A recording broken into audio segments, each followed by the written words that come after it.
All aboard the Inland Empire Express. 10:50 a.m., leaving no listeners behind. KCAA.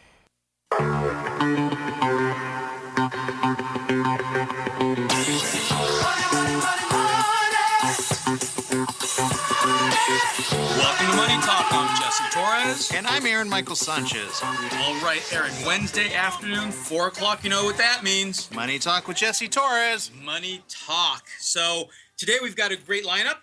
We're going to be speaking with Oscar Bazan a little bit later today. Okay.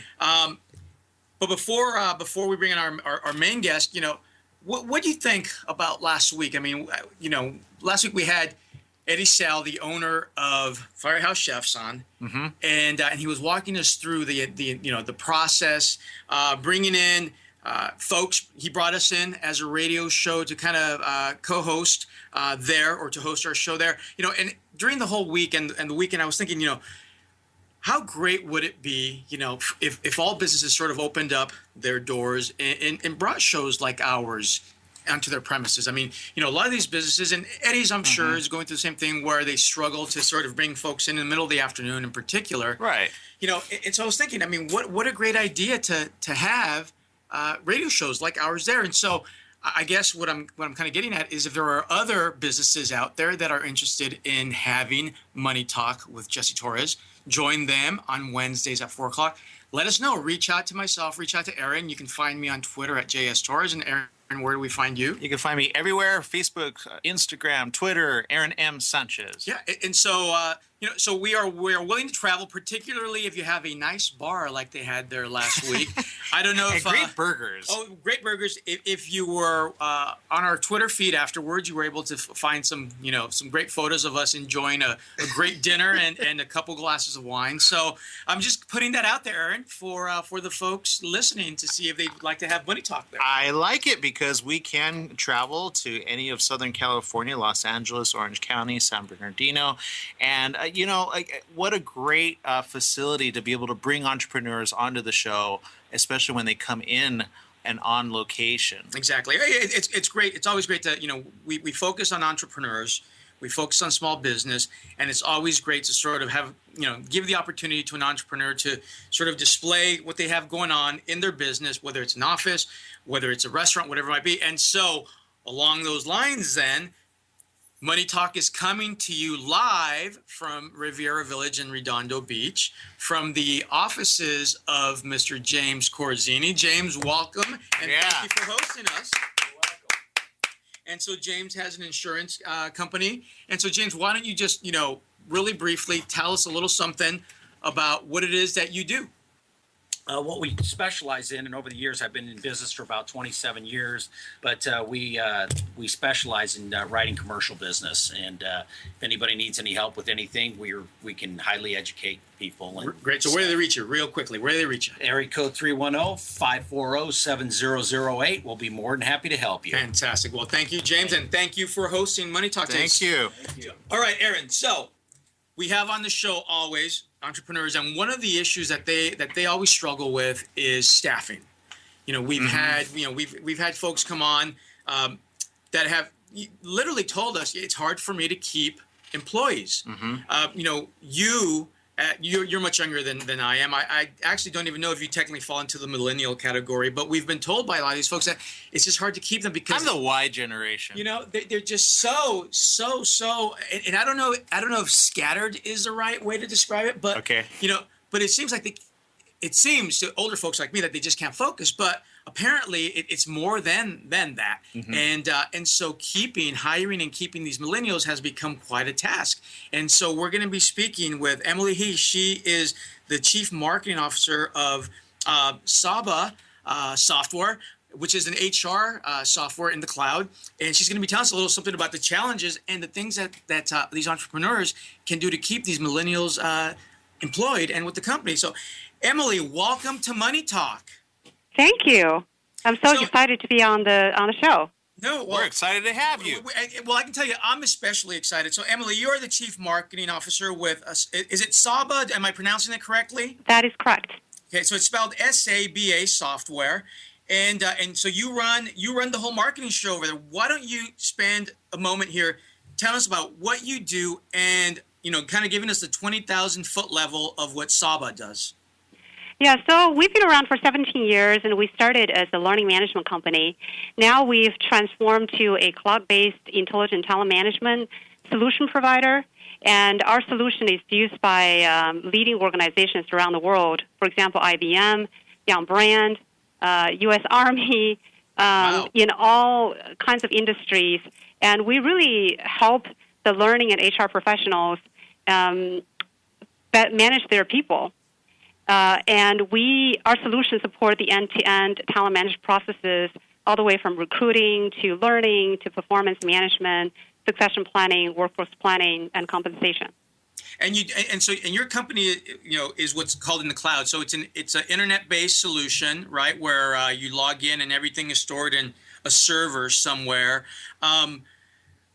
One of the challenges, and I'm glad you're here. I have a client right now, and one of the tasks that I was asked to help with was specifically assessing the needs of a particular division, and which is not an easy thing to do. One of the things that I had to do first of all is I had to create this what I termed a common body of knowledge, or what is the universe of information that this department needs to have.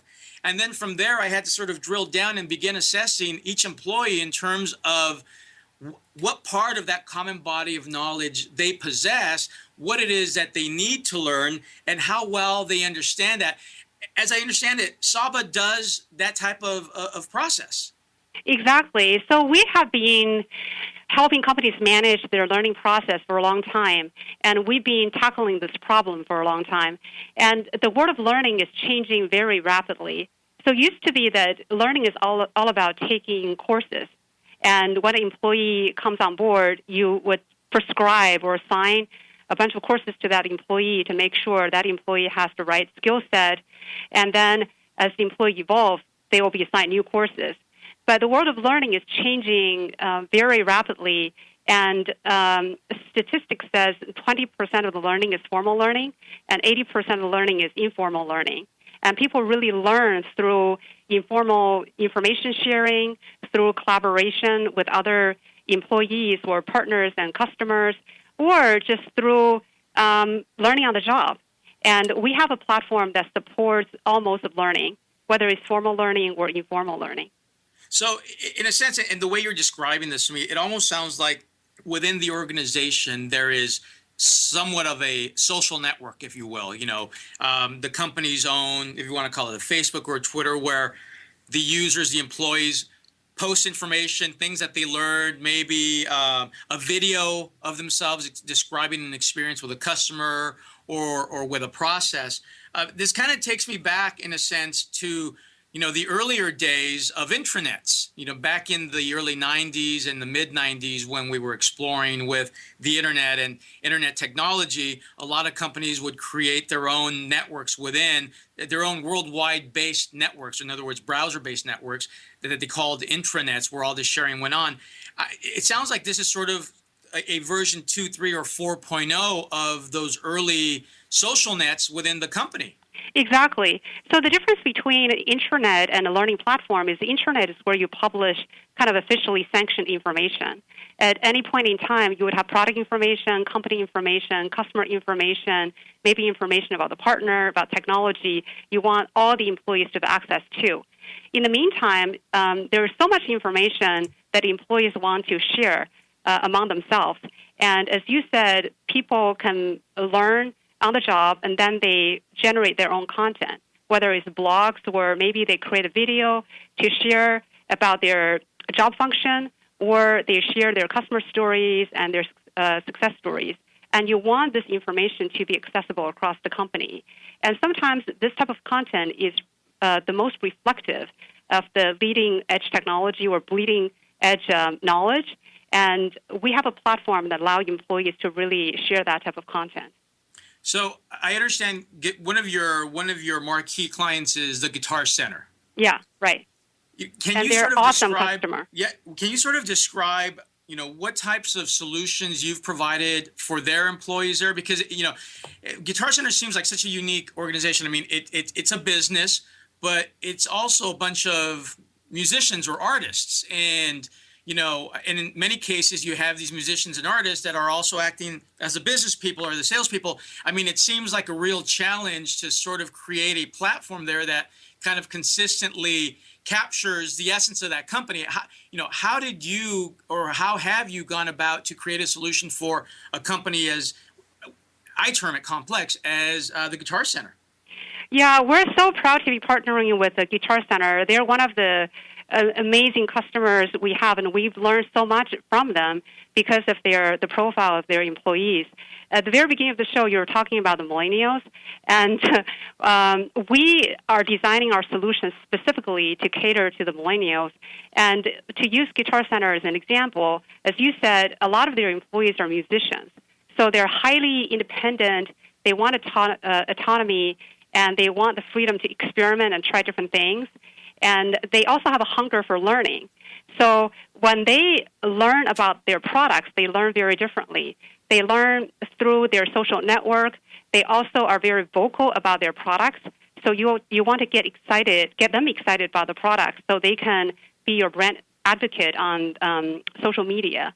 And what we have done is, in addition to providing a learning platform that allowed them to learn the products in a formal way, we also allow them to collaborate with each other so they can learn through their social network. But more importantly, one of the things they want to enable their employees to do is to find product information at the point of sale. So a lot of times their customers will come to their store and they will ask about a product, and they have so many different types of instruments, it's hard to learn about everything all at once. So they want the ability to pull up information about the product on their mobile devices or at the point of sale so that they can intelligently tell the customer about the product. And that's one of the things we provide through our product because our product is mobile-enabled. I love how that you're focusing on keeping the turnover rate as low as possible because the turnover rate's pretty high, and sometimes this is the thing that companies don't factor in if they're newer. Of course, if they're well established, they factor it in. But what's usually, if you can give me a ballpark figure, what's like the cost of a turnover for maybe 10 employees or for any one employee, really? That's a great question. I haven't really quantified that figure, but I would imagine if you have a valuable employee, you kind of lose the productivity for the entire year. In addition, what I find is a very valuable employee, they're so embedded in the organization, they just have their unique way to get knowledge, to get things done, and that's irreplaceable. So sometimes it takes 2 years for someone to replace that person. So it's probably the 2 years of salary of that employee. Okay, all right. So Emily, tell me the truth. Are millennials really lazy, or is there another reason for their quirkiness? It's okay. You can be honest. We're not quirky. We're educated. Why can't I keep a younger employee? It seems to me like every time I go to all the trouble, all the effort to advertise for a position, to interview a ton of these people, to finally, pick one. And I think this person is going to be grateful for the opportunity, given that, there were maybe 100 applicants for one job. And it seems like this person is kind of like, ho-hum, and is almost looking for the next job already. I mean, what's up with that? What's driving that whole mentality? And I'm going to ask you, Emily, because I don't trust Aaron's answer. He's looking directly at me while he's saying this. See, I'm totally telling the truth right now. I love the millennials.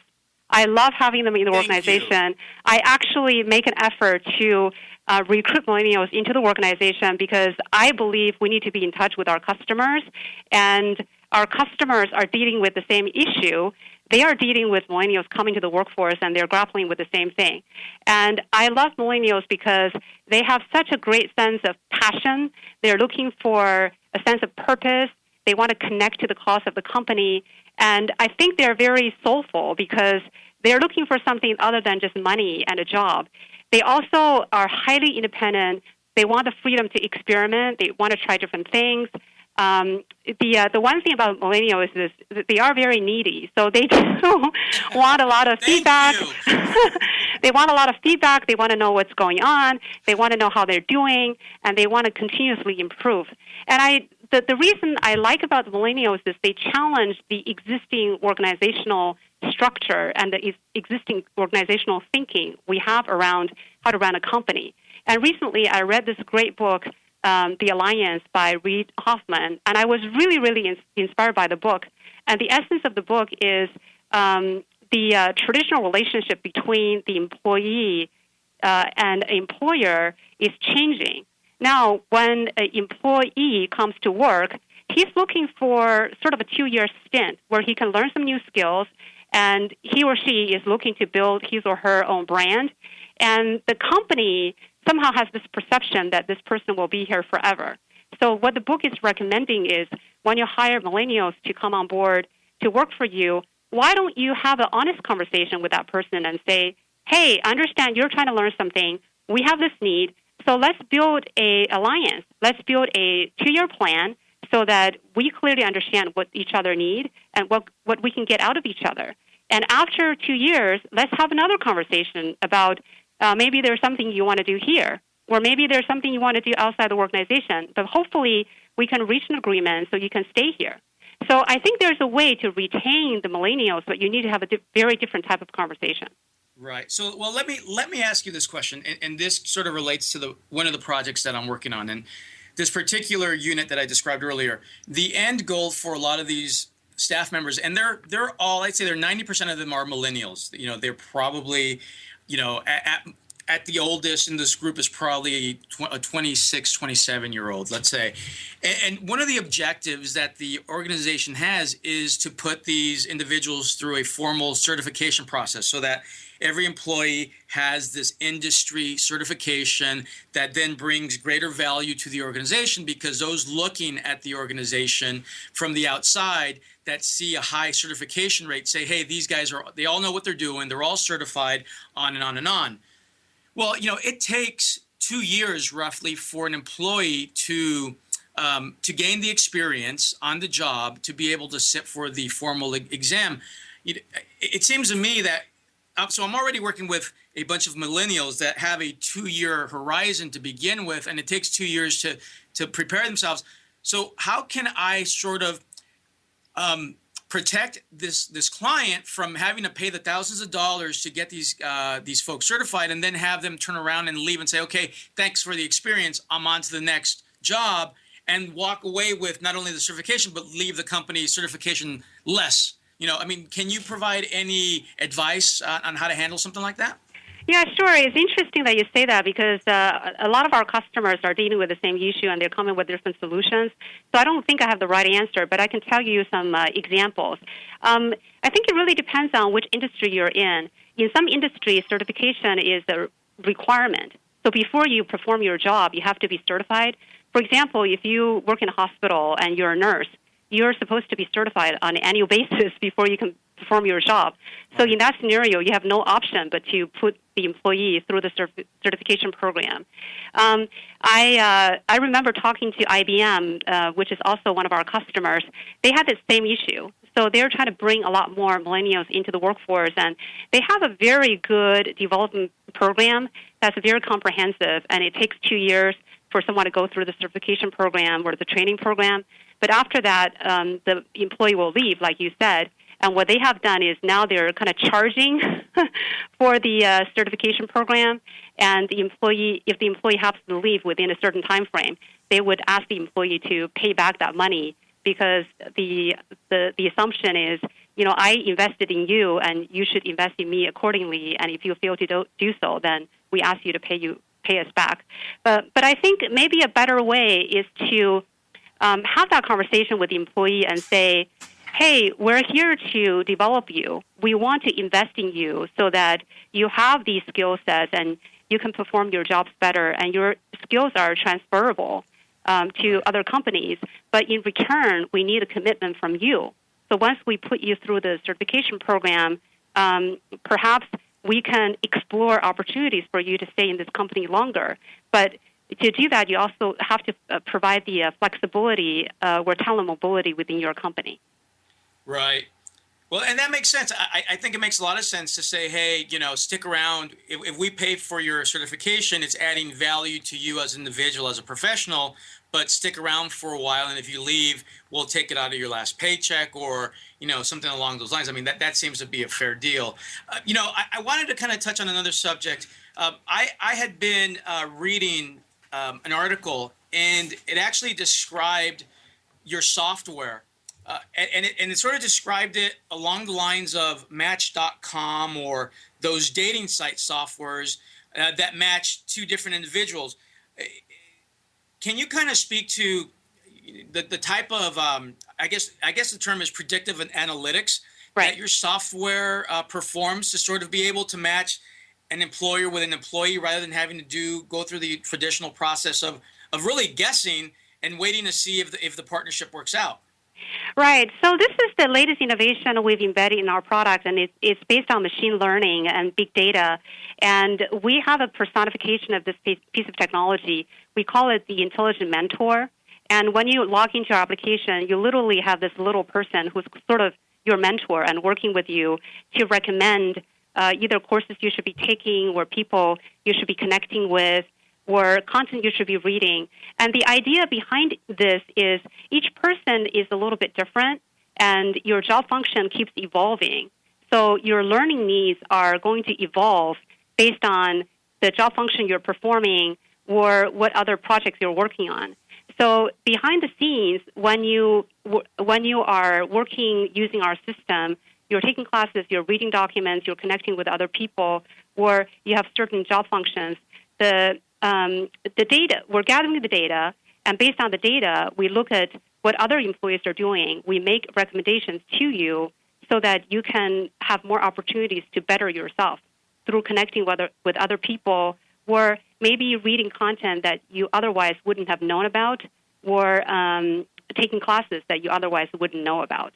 So this is really sort of like a Facebook meets LinkedIn within the company. I mean, this is something that has professional information embedded in it, has the social sharing characteristics embedded in it, but it's all within the walls of the organization in a sense. Yeah, correct. So it's really based on some formal data, for example, your job function. If you're a product manager, maybe we prescribe certain type of content, course catalog to you, and then based on what you're doing and who you're connecting with and the type of information you like, the system will prescribe different things to you or recommend different things to you. It's very similar to Amazon or Netflix. So when you go to Amazon, you always have products recommended to you. And the intelligent mentor, or Tim, as we lovingly call our personification in the system, he does the same thing for you. So he's this intelligent recommendation that's always thinking about you and thinking for you. So you have more opportunities to connect with other people and learn. And now we've also extended this algorithm to the recruiting process. So, for example, when you're looking for talent, and once you write your job requirements, we have the ability to match the skill sets and the experience our existing employees have with the job requirements that you have for your candidate. So the system can make recommendations on internal candidates that perhaps you otherwise wouldn't have known about. I really like that. I was just about to ask, how do HR representatives like this software? Because I actually used to be in the recruiting end. I used to do recruiting myself, and I remember whenever we would go through the process of recruiting 20 people, we narrowed down to 3, and the reality was they didn't realize they had a really good candidate from within. Yeah, exactly. So how much time can this take out of the equation and just move somebody in a better spot, thereby keeping them, especially if it's a promotion, right? Yeah, I mean, our HR organization obviously loves that, but more importantly, as a manager, I love it. I don't even have to go to HR because once I finish writing my job requirements, I see some internal candidates that I can consider and connect to directly. And maybe I don't even need to go through the recruiting process. I can just contact that person directly. This happened to me the other day. We're looking for a product marketing person, and the system recommended a solution consultant that I knew very well, but I otherwise wouldn't have thought about as a candidate for product marketing. So really now, when I need to hire someone, I can just sort of order this person just like I would a book off of Amazon, is what you're saying. Exactly. You got Wow. it. Can I deliver it overnight?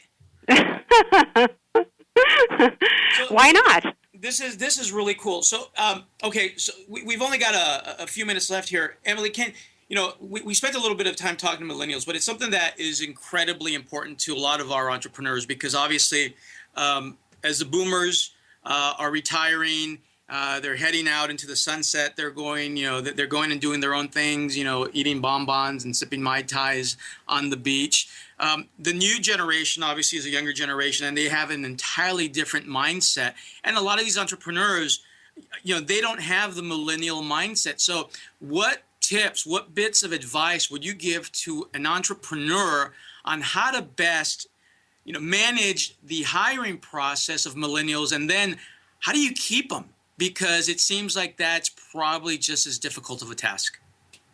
Yeah, right. So my advice to the entrepreneurs is when you start building a company, it's really important that you think about the culture you want to instill in the company and be very specific and articulate about the kind of culture you want to build, because a lot of the millennials, they want to join the company for a cause, and they want to connect deeply to the passion and the culture.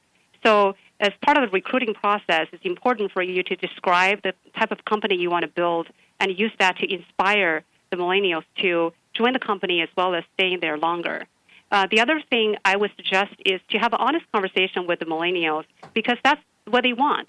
They want authenticity.